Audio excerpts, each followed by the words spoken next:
Hello everybody, welcome back to HardReset.Info channel. Today I'll show you how to easily turn on the SHARP QLED TV.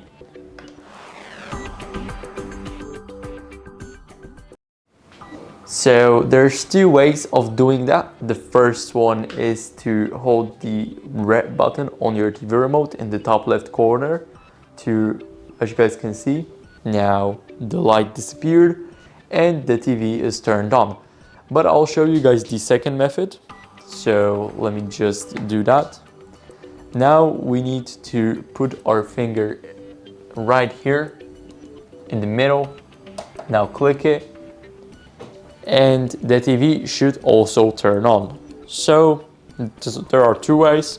Thank you for watching. Make sure to leave a like, subscribe and a comment if you enjoyed this video, and that's it. See you next time.